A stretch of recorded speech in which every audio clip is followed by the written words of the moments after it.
इसी के आधार पर मैं बोलता हूँ, क्योंकि मेरे इंग्लिश मेरे घर पे तो जनरेट हो नहीं रही, मेरे घर पे तो मैं बना नहीं रहा, जो किताबों में दिया है राइटर्स जैसा समझा रहे हैं उन्हीं के आधार पर मैं समझता हूँ। Is it okay?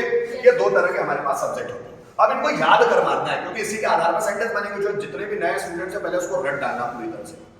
Singular subject और प्लूरल सब्जेक्ट। सिंगुलर का मतलब होता है एक वचन, प्लूरल का मतलब होता है बहुवचन। सिंगुलर में सब्जेक्ट आते हैं ही, शी, इट और दे, प्लूरल में सब्जेक्ट आते हैं आई, यू, वी और दे। ही का मतलब हिंदी में होता है वह, शी का मतलब हिंदी में होता है वह, इट का मतलब हिंदी में होता है यह और दे मतलब नाम, आई का मतलब होता है मैं, यू का मतलब होता है तुम या आप, वी का मतलब होता है हम और दे मतलब नहीं। जितना बोल बोल कर याद करोगे ये आपके दिमाग में बैठ जाएगा। उसको ठुसाना है, ठुसाने के लिए बोल बोल कर याद करना है।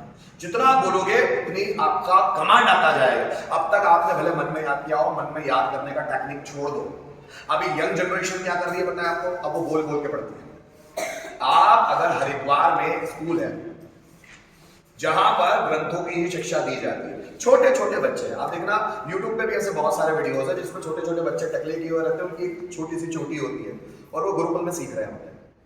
उनको पूरे ग्रंथ बोल बोल के पढ़ाए जाते हैं, उनको मौखिक सब याद होता है, ओरली सब याद होता है। वो ग्रंथ के जो श्लोक है वो भी सब बोल बोल के सब, उनकी जुबान इतनी क्लियर है कि आप एक ग्रेजुएट की जुबान इतनी क्लियर नहीं देखी। आप समझ, एक ग्रेजुएट व्यक्ति हो जाता है उसकी जुबान इतनी क्लियर नहीं है जितनी वो छोटे छोटे बच्चे, पहले दूसरे के बच्चों की जुबान इतनी क्लियर है। पता है क्यों? क्योंकि उनसे अध्ययन ही, पठन पाठन ही, संस्कृत का, हिंदी का सब बोल बोल कर करवाया। जब व्यक्ति बोल बोल के करेगा तो उसकी जुबान साफ हो जाएगी। बोल बोल के कर ही नहीं रहा, जुबान साफ होने का सवाल ही नहीं। हाथ लिख रहे हैं, हाथ तो चल रहे हैं लेकिन जुबान नहीं चल, जुबान साफ नहीं हो। जुबान साफ कैसे होती है पता है? बोल बोल के जुबान साफ होती है। जितना बोलते जाओगे जुबान साफ। इसलिए इसको भी बोल बोल कर याद करना।